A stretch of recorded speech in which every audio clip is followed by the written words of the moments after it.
You are here. Yes. Yes. But you used to sit over there, so I was looking for you there. It's all right. Please. Thank you. Première question, s'il vous plaît. Assalamu alaikum, Buzo. Mubarak has come now, mashallah. Good. Assalamu alaikum, Buzo. Wa alaikum salam. Nous savons que Paul était un collecteur d'impôts pour les autorités romains. Au suite à sa fameuse vision, il abandonna tout ce qu'il faisait pour devenir un apôtre. Que pensez-vous de cette vision et des motifs réels qui l'avaient poussé à ce faire? We know that Paul used to be a tax collector for the Roman authorities. We also know that after his so-called vision of Jesus, he abandoned all that to become an apostle. What does Huzur think about his vision, and what does Huzur think were his real motives to become an apostle? Well, actually, his vision is only to make himself an apostle. And many different views are expressed about the vision. First of all, the vision cannot make anybody an apostle, because so many people, thousands of people are claiming even today that they have seen Jesus in vision. So do they all become apostles? So this visionary apostleship, whatever you call it, is just absurd. And secondly, some people say, in fact, he had a fit of epilepsy. That is what he calls vision. So either way, it has to be dismissed as nothing and meaningless. If in a fit of epilepsy you meet anybody, and it can happen, that in epilepsy you have your mind excited, then that vision does not mean anything. It's a symptom of disease, no more. But he was a very cunning person otherwise. Some diseased people, mentally diseased, are very cunning.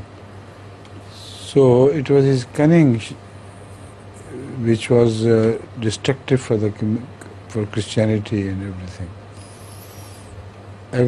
The legacy he has left behind is a complete negation of Jesus Christ. That is all he has been able to achieve, no more.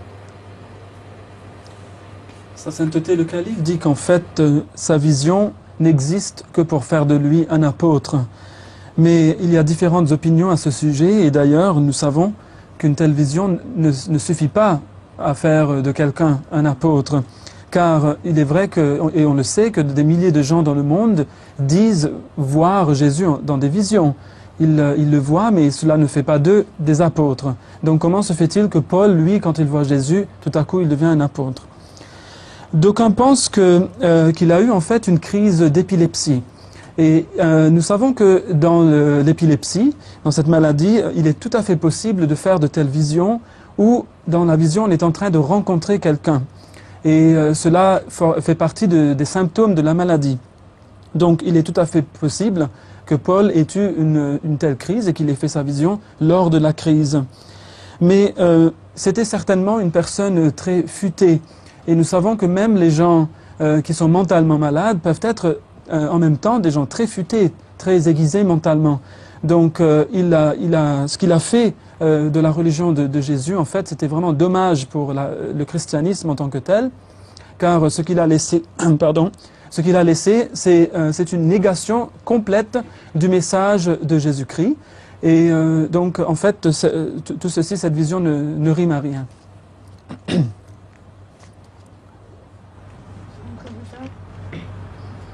Pourquoi la femme est-elle créée plus faible que l'homme?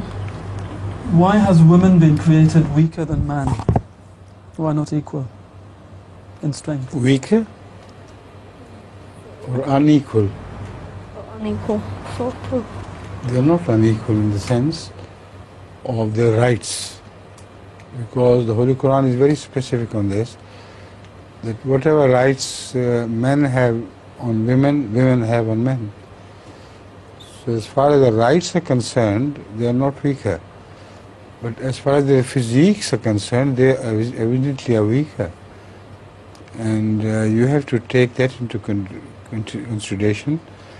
For example, in all the games, international games, in Olympics, you will never see a woman boxer fighting with a man boxer, or a woman wrestler fighting with a man wrestler. It's not possible. Everybody knows it. That is why the sprints are also different, running tracks, etc. This is women's race, this is men's race. In swimming, this is women's swimming and men's swimming. So these are hard facts of nature. How can you deny that? They are weaker in that sense, in fact, to become more delicate and more charming as well. So they lose something at the cost of some more valuable things. Sa sainteté le calife dit que si la femme est plus faible que l'homme, elle ne l'est pas dans le sens de l'égalité au niveau des droits. Car le Saint-Coran est très spécifique à ce sujet et dit que les droits qu'ont les hommes sur les femmes, eh bien, les femmes ont les mêmes droits sur les hommes. Donc, au niveau des droits, la femme est l'égale de l'homme. Mais certainement, dans leur physique, la femme est plus faible que l'homme. Et nous le constatons, par exemple, et nous devons le considérer de toute façon, lorsque nous observons dans les Jeux Olympiques, par exemple, lorsqu'il y a différentes compétitions, comme par exemple la boxe, eh bien, vous ne verrez jamais un boxeur homme se mesurer à une boxeuse, si j'ose dire. Donc, parce que, évidemment, leur physique est différent. Mais, donc, cela va se répéter, évidemment, sur tous les jeux. Il y aura des jeux séparés pour les femmes et des jeux séparés pour les hommes. Mais ce sont là des faits de la nature. Et l'une des raisons pour lesquelles la femme a été créée plus faible que l'homme, c'est qu'elle va perdre quelque chose dans sa force pour qu'elle devienne plus faible, plus charmante, dans ce sens-là, pour devenir plus charmante. Donc, elle doit le faire aux dépens de la force physique. Donc c'était dans le dessein de Dieu que ce soit ainsi. D'accord. Notre religion nous enseigne la soumission entière à la volonté de Dieu. Quelquefois, une personne fait une prière et par temps d'épreuve, et elle trouve que Dieu n'y répond pas, et conséquemment, il croit qu'il n'y a aucune issue à son problème, et il abandonne toute foi dans la prière.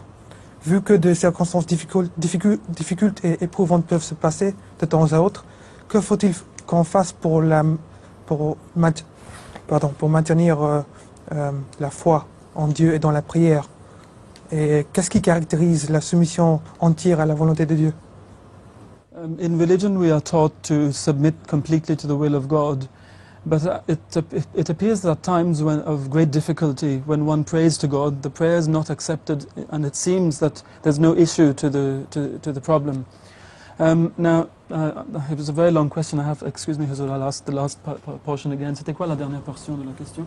Qu'est-ce qui caractérise exactement la volonté totale à la soumission de Dieu? Oui. So, what should we do to find an issue to this problem, and what characterizes submission to God in this particular circumstance? You see, there are two different issues. They should be treated separately first. If you submit to somebody who is all-powerful, what else can you do? He's all-powerful. So you have to submit to him either way. Perforce you have to submit to him, or willingly you have to submit to him. What Islam requires is do it willingly, so that you can earn his pleasure as well. If you do not do it willingly, you are forced anyway, and then you will lose his pleasure. So your life pattern will not change either way. So it is the wisest thing. If you have to be exactly the same, behave exactly the same way, why not earn an extra, benefit of Allah's pleasure? As far as your prayers are concerned, you beg him, you do not order him. And beggars are never choosers. So he may or he may not accept your prayers. But if you submit to him with perfect willingness and option, then you will see that he listens to your prayer more often than he listens to the prayers of other persons. And with the result that to the extent of your submission, your prayers are heard not only more often but also in more difficult situations where there seems to be no other solution for a problem, and suddenly God makes it clear to you that this is what I have done. So in this way, both issues must be interlinked with each other. And if the prayers are not heard sometimes, they are not heard because they are not good for you. You are just a child, no more, as compared to the wisdom of Allah. Like a small child sometimes insists that he should be permitted to put his hand into the fire.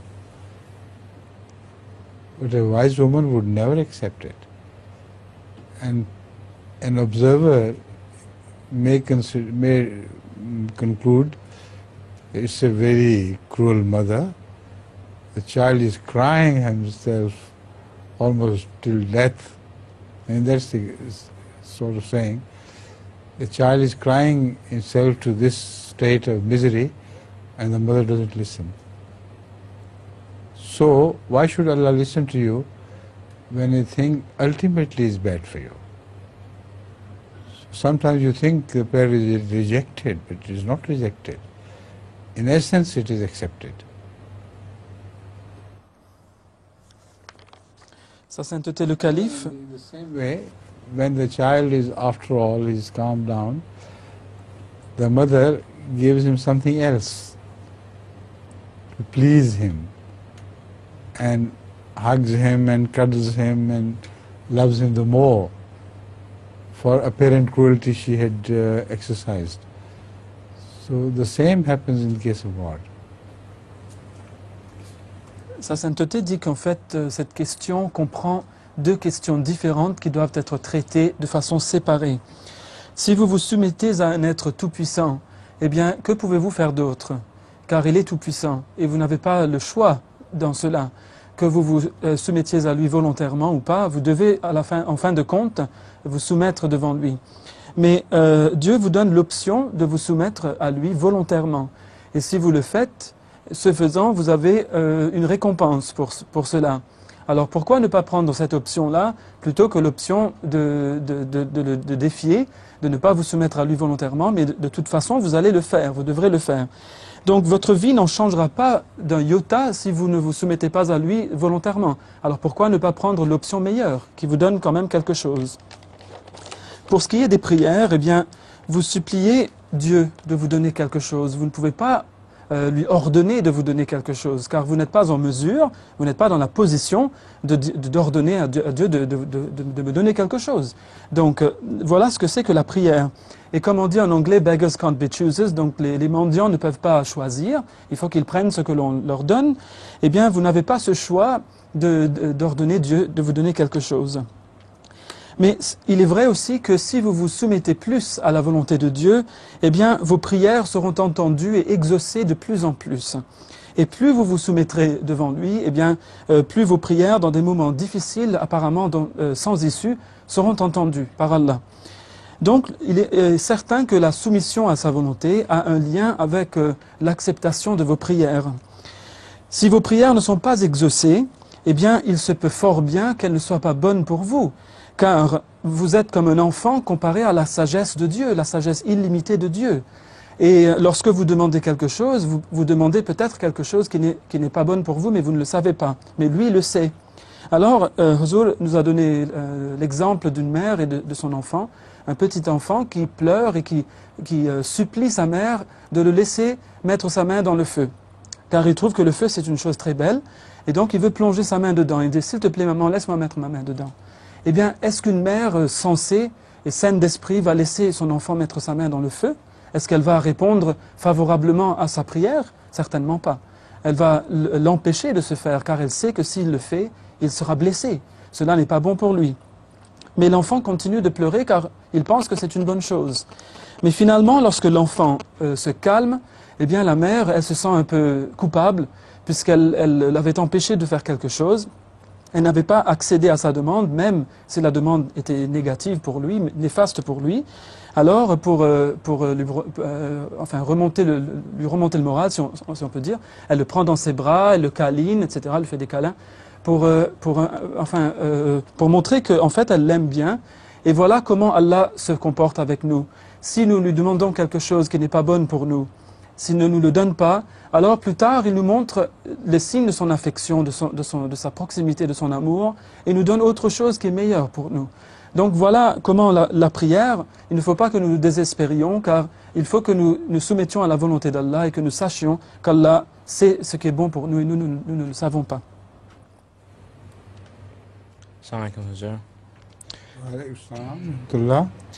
Dans un film sur Malcolm X, le saint prophète sallallahu alayhi wa sallam fut représenté par un acteur. Que pensez-vous de cela? In a film on Malcolm X, the Holy Prophet Muhammad Rasulullah sallallahu alayhi wa sallam was represented as appearing in a vision, but he was represented by an actor as such. We wholly condemn these attempts, which are in fact reflective of their bad intentions. The Holy Prophet cannot be envisioned, and no actor has a right to represent him, because what is an actor? A filthy small thing. To act as Rasulullah is impossible, it's abhorrent to one's nature. Sa sainteté le calife dit que nous condamnons complètement et totalement ces tentatives de la part de ses producteurs de représenter ou de faire représenter le saint prophète Mohammed Rasulullah sallallahu alayhi wa sallam par un acteur. Car cela ne fait que refléter en fait les mauvaises intentions de ces derniers. En effet, qu'est-ce qu'un acteur? Ce n'est qu'une chose sale et qui n'a absolument aucune valeur. Comment pouvez-vous utiliser cela pour représenter le plus saint des prophètes Mohammed Rasulullah sallallahu alayhi wa sallam? Donc voilà une chose que nous condamnons complètement. Que pensez-vous du bombardement de l'ambassade de Chine à Belgrade et de la réaction des Chinois? What is Huzour's opinion on the recent bombing of the Chinese embassy in Belgrade and of the reaction in China? It's quite natural reaction. The reaction in China is very justified. There's no doubt about it. But whether it was done in a mistake, as the West claims, or done deliberately, that depends on the two outlooks. Chinese see no reason why it should have been done by mistake. It should have been done by mistake. Put yourself in the Chinese shoes and you will exactly conclude the same thing. Embassy building is a very well-known building, and the targets nearest are quite far away, and in the modern, most sophisticated electronically helped attacks, it's impossible that the mistake should be that wide. So from their point of view, they're 100% justified in their very violent protest. That's what they can do. It violates the ambassadorial rights of every country, in fact, because if it's violated in China, it can be violated elsewhere.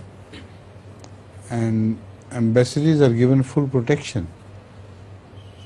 So to bombard an embassy is absolutely an unforgivable crime. Just to say we apologize doesn't mean anything. But from the point of view of the West, all that can be said is that why should they have done it? To defeat their own purpose? They would not like to defeat their own purpose, and this is like an attempt in fact to defeat their own purpose. In the United Nations they would cease to have the cooperation of Russia and China, and all over the world there is strong resentment against this, which does not seem to be a deliberate act on the part of the West to have done, because nobody commits suicide. So that is a point of view spoken from the Western side, but Allah knows best. They might have had a different purpose, but I don't detect any in fact. If it's a mistake, it was a mad mistake. And maybe it was so ordained by Allah that this mistake is committed to give result to some other consequences later on. Maybe an atomic war is in the offing because of China getting closer to Russia, and I don't know what the consequences may be, but they're very, very serious consequences. Huzur nous dit que la réaction chinoise est tout à fait naturelle et justifiée. Était-ce une erreur ou était-ce délibéré? C'est cela la question. Mais cela dépend, en fait, la réponse dépendra de l'angle de vision que vous allez adopter pour traiter de ce problème. Les Chinois ne voient aucune raison, en effet, pour que cet été une erreur, car leur ambassade est très connue, le bâtiment est très connu, et les cibles les plus proches qu'on aurait pu imaginer sont quand même assez éloignées. Donc, pour eux, il y a impossibilité qu'il y ait eu une erreur telle. Donc, leur protestation est, de ce point de vue-là, tout à fait justifiée, car leurs droits diplomatiques ont été violés. Et s'ils l'ont été une fois, ils pourront l'être encore. Donc, ils ont tout leur droit de protester contre cet acte vil. Mais du point de vue de l'Occident, la question qu'ils se posent et qu'ils posent devant tous, c'est pourquoi aurions-nous voulu le faire? Pourquoi faire un tel acte? Car ils ne voudraient certainement pas aller contre leurs propres buts, leurs propres intérêts. Ils cesseraient, en faisant de tels actes, d'avoir la coopération de la Russie et de la Chine. Donc, il ne semble pas que ce soit un acte délibéré, car ce serait là un acte suicidaire. Mais Allah sait mieux. Nous ne savons pas, mais lui, il le sait. Peut-être qu'il y avait un autre but derrière cette soi-disant erreur, on ne le sait pas. Mais moi, personnellement, dit le calife, je ne puis détecter aucun but, aucun objectif derrière le bombardement de l'ambassade de Chine. Si erreur il y a eu, c'était certainement une erreur folle pour eux. Mais peut-être qu'Allah a voulu, en leur faisant faire ces choses, qu'autre chose se produise, qu'il y ait quelque chose entre la Chine et l'Occident ou la Russie, car il y a de gros malentendus et un mécontentement généralisé en Chine et en Russie contre l'Occident. Et il se peut très bien qu'il y ait une guerre atomique qui soit en préparation, mais je ne le sais pas, dit le calife, Allah sait mieux. Mais en tout cas, ce sont des choses que seulement Allah peut savoir. Assalamu alaikum. Les pauvres étaient souvent négligés dans notre société. Le Messie promis, alayhi salam, était donc particulier à propos de leurs affaires et avait un grand respect pour leurs sentiments. Une fois, après la prière du Maghreb, le Messie promis, alayhi salam, attendait que le repas soit apporté pour les invités et lui-même sur le toit du Masjid Moubarak à Qadian. À cette époque, un ami Ahmadi du nom de Miam Nizam Uddin, un homme pauvre habillé de vêtements vieux et complètement usés, était assis avec le Messie promis, alayhi salam, et 4 ou 5 autres hommes entre lui et Hazrat Ahmad. Puis il arriva qu'un nombre de personnes plus respectables dans le sens mondain du terme arrivèrent et prirent leur place entre eux. Alors Miam Nisamuddin se retira un peu plus loin. De cette façon, plus de gens continuèrent à arriver chaque fois. Chaque fois, Miam Nisamuddin bougeait un peu plus par derrière. Et jusqu'à ce qu'il atteigne le bout du toit de la mosquée, où les gens laissaient leurs chaussures. Le Messie promis observait tout cela, et lorsque le repas arriva et qu'il fut servi, il prit un bol de curry et du pain entre ses mains et dit « Viens, Miam Nisamuddin, toi et moi, nous nous asserrons dans la pièce à côté et mangerons là-bas ensemble. » Dans ce cas précis, on pouvait se rendre compte de la pauvreté de Mian Nizamuddin à cause de ses vêtements. Mais comment peut-on respecter les sentiments d'une personne dont on ignore les conditions financières, sachant que les musulmans ne veulent pas importuner les autres avec leurs soucis? This question has been illustrated by an incident which occurred during the lifetime of the Promised Messiah alayhi salam. The question starts as follows, that poor people usually are not respected in society, but the Promised Messiah alayhi salam had paid particular attention to their welfare, to be kind to them, etc. And the incident of Mian Nizamuddin Sahib, when the Promised Messiah alayhi salam was sitting on the roof of Masjid Mubarak on one occasion, and there were just a few people there with them, and Mian Nizamuddin Sahib was one of them. And little by little more people were coming in who were more influential in the worldly way of seeing things. And little by little Mian Nizamuddin Sahib was moving backwards towards the shoes. Was forced to move. Yes, he had to, yes. So finally what happened was that the Promised Messiah alayhi salam took a bowl of food and bread, and he called Mian Sahib and said, let's go to the room on one side and we'll eat together. So in this way but he could see that Mian Nizamuddin Sahib was poor because his clothes, it was reported, were quite tattered and torn. Now the question is that usually Muslims do not like to show that they're poor. They try to keep their bodies, well covered, etc., in good clothes. So how can we tell? Are there any means that we could tell that they're poor? This whole episode seems to be misread by Salima, because the inference she is drawing is not the inference which should be drawn. First of all, any person should be dressed in whatever clothes God has blessed him with. Only the difference between a Muslim and a non-Muslim should be that whether you are dressed in rags, they should be clean rags. And that has been throughout the tradition of Sahaba, Radwanullah alayhim, that whatever clothes they were always clean. They were not filthy. And they washed them almost daily or kept them clean anyway, because they knew the importance of coming to God in clean clothes.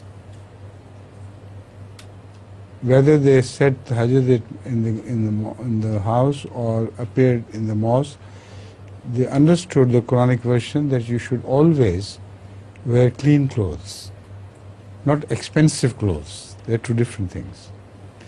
So a poor man can be recognized by the clothes he is wearing, and yet the clothes should be clean. And they were clean in the case of Mian Nizamuddin Sahib. Nobody says that he was wearing dirty clothes. Secondly, the episode is misread in another way. It doesn't mean that whenever you are in a feast, you will find out who is the poorest and go and sit with him. And if this is what is the meaning of this, then every feast will be put into a great disorder. Everybody is looking for a poorer man so that he can fulfill this message. This is not the case. It has a completely different message.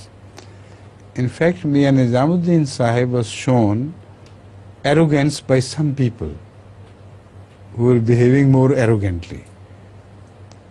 And we know the characters of those who were present, and we can understand who it was.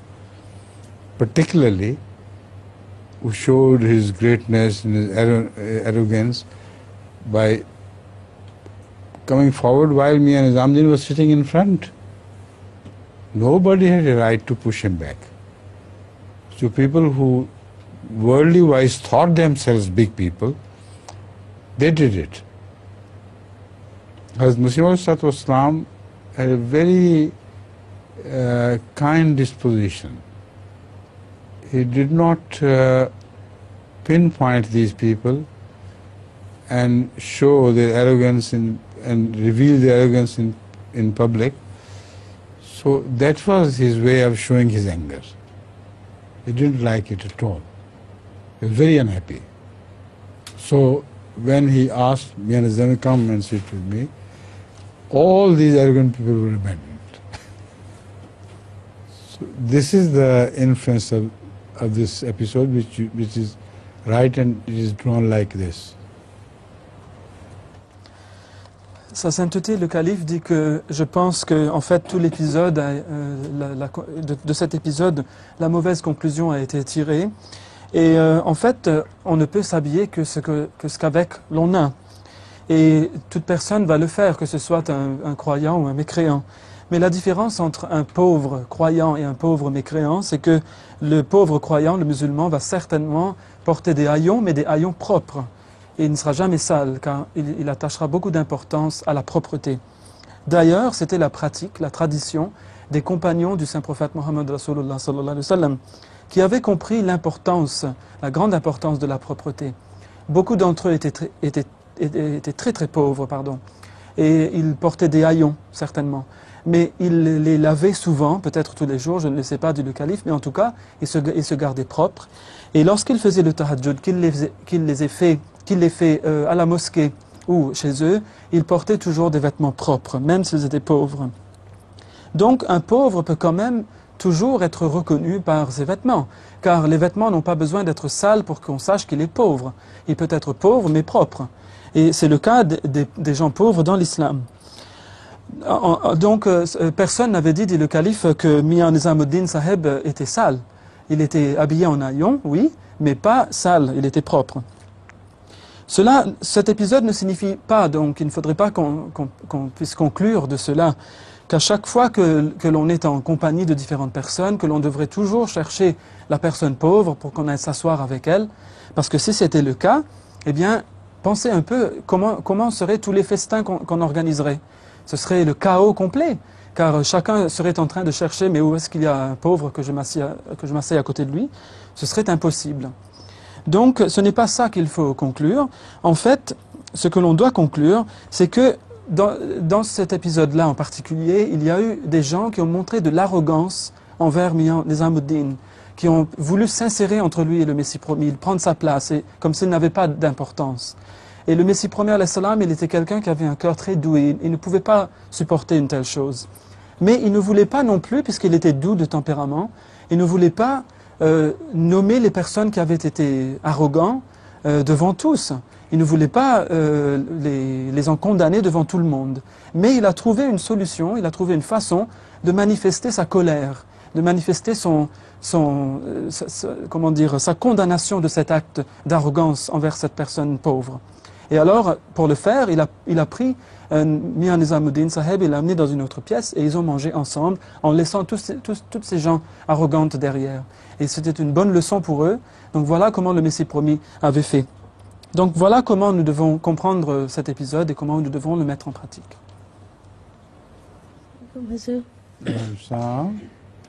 Pourquoi les gens oublient-ils parfois les bons conseils de Huzur, par exemple dans ses khutbahs? Why is it that people sometimes forget Huzur's good advice, which is given, for example, in khutbahs? I don't know. It's for their own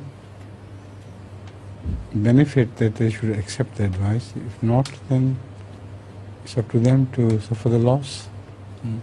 Sa Sainteté dit que franchement, je ne sais pas pourquoi ils le font, car ces conseils sont pour leur propre bénéfice. Donc s'ils les oublient, c'est de leur faute.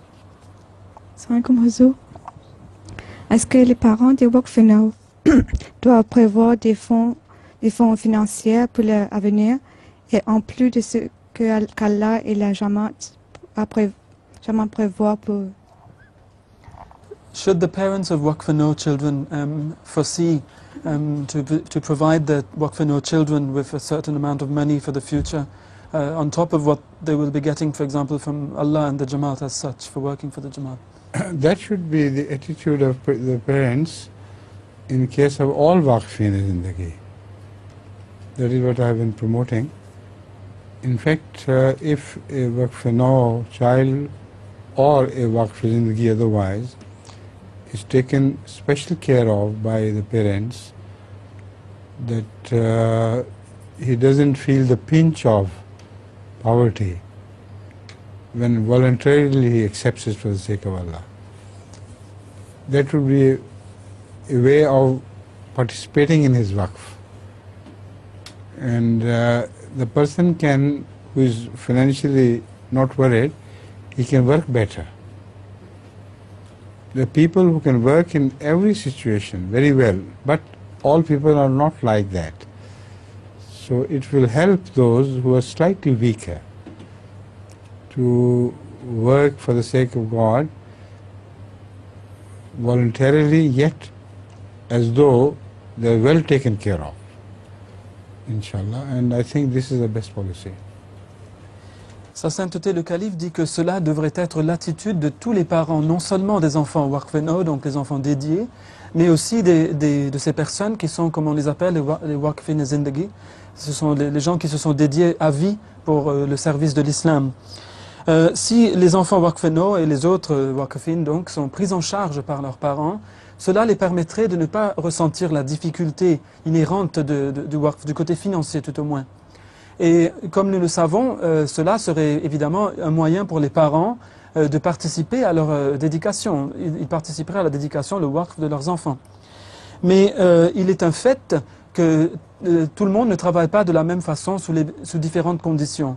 Et il y en a certaines personnes donc, qui travaillent moins bien lorsqu'ils sont sous pression financière, lorsqu'ils ont des difficultés financières. Et s'il y avait ce système d'instaurer, cette attitude-là d'adopter, eh bien ces personnes-là seraient libérées de leurs craintes financières et elles travailleraient d'autant mieux pour la communauté. Donc les personnes qui sont relativement plus faibles dans la communauté en profiteraient, ceux qui sont dédiés. Donc c'est une chose que nous devons encourager, dit le calife. Récemment, le Pakistan a formulé le vœu que la Russie joue un rôle dans l'affaire du Cachemire. Que pensez-vous de cela et comment voyez-vous la relation entre la Russie et l'Inde? Recently, Pakistan expressed the wish that Russia should play a more active role in the Kashmir affair. What do you think of this? And the last part, please. And how do you see the relationship between India and Russia? The relationship between India and Russia are unbreakable. No change in the world politics can break Russia with India because of their compulsions, economic compulsions and so many other compulsions. You see, China has been always with Pakistan, and China being in the lobby of Pakistan, and through Pakistan it is also in the lobby of America. You know, indirect links are not observed always by people, but there are links which connect America with China. And as such, Russian politicians know it very well. They have no choice but to be with India. So what pressure can Russia bring about on India in case of resolving the Kashmir problem? It's not in the interest of Russia and it's not in the interest of India. So it's just a stupid claim. They brag about these things, we have done this, we have brought about this. Doesn't mean anything. It cannot change the face of the earth because of their bragging. Sa sainteté le calife dit que la relation entre l'Inde et la Russie est une relation qui est incassable. Quoi qu'il en soit dans le reste du monde, sur le plan politique ou autre, leur lien reste ferme. En fait, nous voyons que la Chine a toujours été liée, elle s'est liée avec le Pakistan. Et ce faisant, à travers le lobby pakistanais, elle s'est aussi liée au lobby américain. Et les gens ne voient pas souvent ces relations subtiles, mais par l'intermédiaire du Pakistan, la Chine est irrémédiablement liée aux USA, donc aux Amériques, à l'Amérique. Donc la Russie n'a pas le choix. Elle doit bien prendre le parti de l'autre, donc elle se retrouve avec l'Inde. Et sa sainteté dit que ce qu'ils disent, finalement, tous ces pays que nous avons accompli ceci ou cela, ne va rien changer dans le monde. Tout cela ne sont que de belles paroles, mais cela ne changera rien dans le monde. Est-ce qu'Allah rit et sourit, et en a-t-il les exode? Does Allah laugh and smile, and are there any examples in His creations we could see? They are only symbolic expressions. Allah is not like any of His creations. In fact, He can only be likened unto His creation in terms of attributes. But this laughing, etc., this is a physical expression of physical bodies. So whatever way Allah is pleased, He knows best. But He is not pleased in the sense of a human being. Sa sainteté dit non, en fait Dieu ne rit pas et ne sourit pas, car ce ne sont là que des expressions symboliques. En effet, Allah n'est pas du tout comme sa création et ne partage avec eux que la manifestation de ses attributs. Donc lorsqu'on dit qu'il rit ou qu'il sourit, en fait, ces deux termes ne sont que des moyens physiques d'exprimer un sentiment de plaisir. Et nous ne savons pas du tout comment Allah ressent le plaisir, il le fait, mais nous ne comprenons pas cela. Je lisais récemment le livre du Messie promis, Une mise au point, dans lequel le Messie promis s'est revendiqué être un Rasoul et Nabi. Pourriez-vous énoncer la signification de cela? Car je croyais que de tels termes ne sont applicables pour le saint prophète. Et aussi, j'ai surfé le web récemment et les non-Ahmadis, tant sunnis que Lahori Ahmadi, déclarent d'un ton acerbe que de tels termes ne sont applicables qu'à des prophètes législateurs. So this is a question which has been asked many times, and it's that the promised Messiah has declared himself Rasul and Nabi, whereas I thought, he says, Mr. Umair is saying that I thought it applied only to the Holy Prophet Muhammad sallallahu alaihi wasallam. And what applied to? The terms of Rasul and Nabi. No, they apply to all prophets. These two terms are universal, and there is an incontrovertible proof, evidence from the Quran, that all prophets of Allah were Rasul and all prophets of Allah were Nabi. Rasul in the sense that God sent them with a message, and Nabi in the sense that they spoke of the future events. There is Naba, Khabar. That is, they spoke of things which other people did not know, which were to happen in future. So these are the two capacities of the same person, two aspects of the same person's office. Sa sainteté le calife dit que non, pas du tout, car ces deux termes de Rasoul et de Nabi s'appliquent à tous les prophètes.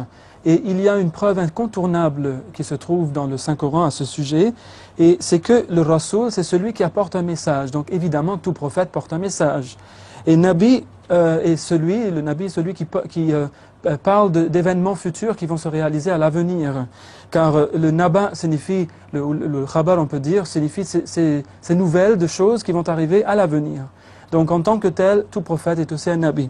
Et les deux épithètes appartiennent donc à tous les prophètes, car ils sont tous Rasoul et tous Nabi dans ce sens-là. La sourate Al-Tawbah est continuation de la sourate Al-Anfal, ce qui explique l'absence de basmala au début. Pourquoi n'y a-t-il pas d'autres exemples dans le Coran? The Surah At-Tawbah is said to be a continuation of the Surah Al-Anfal, which explains the absence of the basmala at the beginning. But why are there no other examples of this in the Holy Quran? Why is Surah At-Tawbah the only one to be like this? In fact, Tawbah is explains an expression of Allah's bariyat, which means Allah, we can't say that to Allah, in fact, that He is fed up, but about human beings you say, oh, we are fed up with you. Huh? So Allah discards these people in terms as though He is saying, I am fed up with you. Go to hell, whatever you like. So because this is a very strong message of rejection, so Bismillahir Rahmanir Rahim does not seem to be a fit title for this. Because Bismillahir Rahmanir Rahim speaks of both His Rahmaniyat and His Rahimiyat, in a manner that you expect not that stern message from that surah, which is entitled with Surah Bismillah ar-Rahman ar-Rahim. So that is the explanation which various Muslim scholars have presented. Apart from that, we know for certain that there are 114 surahs and 114 Bismillah is also mentioned. So Allah has mentioned Bismillah in another surah twice, in the beginning and in the middle. So that shows that Allah is still forgiving. He wanted to speak to them in a stern mood only so that they may repent. But in fact, God is always forgiving. And this Bismillah, absence of Bismillah, has been compensated by adding this Bismillah twice in a surah, which hasn't happened in any other surah again. So this thing, the absence of Bismillah, has never happened in any surah from the beginning. And presence of Bismillah twice in a surah has never happened before. So that shows a very positive purpose. It's not accidental. Sa Sainteté le Calife dit que la sourate At-Tawbah porte un sujet qui en fait est une manifestation de l'attribut de Dieu qui est sa bariya, comme on l'appelle en arabe. Et pour expliquer le mot bariya, on ne peut pas dire qu'il s'agit ici du fait que Dieu dise que j'en ai marre de ces gens qui me rejettent, qui se détournent de moi, comme nous on pourrait le dire, dans le sens humain du terme. Mais c'est une façon de montrer qu'en fait il rejette et il en a marre, donc il a marre de ces gens qui se détournent de lui. Donc, puisque le Basmala ou Bismillah ar-Rahman ar-Rahim qui se trouve au début de toutes les autres sourates parle de sa Rahmaniyya, de sa Rahimiyya, du fait qu'il est très compatissant, qu'il est très pardonnant, très miséricordieux, etc. Et donc il donne un espoir aux gens que Dieu va se tourner vers eux favorablement. Eh bien, puisqu'il contient ces deux attributs-là, il ne sied pas que cette épithète soit là au début de la sourate At-Tawbah, dont le sujet est très grave et qui est le sujet d'un rejet par Allah de ces gens qui se détournent de lui. Voilà l'explication qui est présentée par différents ulama du passé. Mais il y a une autre explication qu'on peut avancer, dit le calife, et c'est que nous savons que le Coran comporte 114 sourates. Alors, on pourrait se dire, mais puisque la sourate At-Tawbah ne porte pas le Basmala, qu'il n'y en a que 113. Mais Dieu veut montrer que malgré cette déclaration de rejet, cette déclaration lorsqu'il dit que vraiment il en a marre de ces gens qui le rejettent, et donc il n'utilise pas les noms de Rahman et de Rahim, mais il veut montrer quand même qu'il veut se tourner vers ces créatures. Alors, il a inséré un autre basmala dans une autre sourate.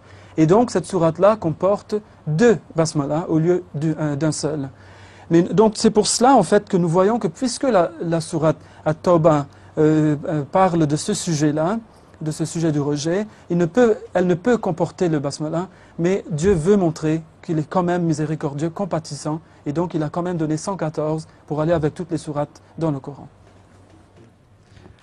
Qu'est-ce qu'on peut faire pour ramener les brebis égarées à la Jamaat? What can we do to bring the so-called lost sheep back to the Jamaat, people who have been away for some time from the activities? Both by praying and by calling them back, that's all. Calling them back in a manner with wisdom and with a good word, with such sincerity that should impress upon them that the person is sincere. Sa sainteté dit que en priant tout d'abord et aussi en les rappelant à la Jamaat, mais pas les rappeler n'importe comment, il faut les rappeler avec sagesse, avec de bonnes paroles et en montrant une sincérité réelle, une sincérité qui va vraiment les affecter et qui va leur faire vouloir retourner à la Jamaat. Est-ce que Huzur peut nous donner l'explication de la sourate Al-Qariya, verset 5 particulièrement? Pourquoi la comparaison avec des papillons? This question is about Surah Al-Qariya, verse 4. And it has to do with the fact that people are going to be scattered like moths. Why is there a reference to moths? Moths. Moths? Yes. The word moth I don't see is rightly translated. Eh? Like butterflies. It doesn't mention butterflies either. You know, locust is the word. Like locust. Locust spread over a wide area. And it has no direction apparently, you know, they spread absolutely disorderly. But when they ultimately fly, they always follow the same direction. So they are spread because of the calamity, the seriousness of the calamity, without consciously choosing a place for themselves. But they are being driven to hell. It's one ultimate destination. So it's a beautiful simile which the Holy Quran has used.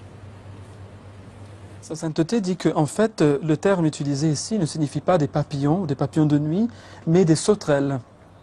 Car les sauterelles, en fait, se répandent, lorsqu'elles marchent sur la terre, elles se répandent de façon désordonnée, irrégulière.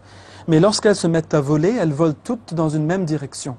Cela montre que lorsqu'il y a une calamité quelconque, les sauterelles peuvent se répandre et être éparpillées un peu partout, ça et là. Mais finalement, sans le savoir, elles vont être dirigées vers l'enfer. L'enfer les guette. Donc c'est une similitude évidemment pour montrer que ces personnes qui croient qu'elles ne vont pas en enfer, elles le sont toutes de façon... Elles ne peuvent pas y faire quoi que ce soit. Elles vont aller vers l'enfer, qu'elles le veuillent ou non. La fondu de Bill Gates, c'est supérieur au budget de nombreux pays.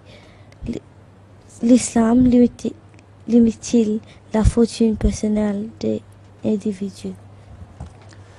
The fortune of Bill Gates is far superior to the budgets of many countries.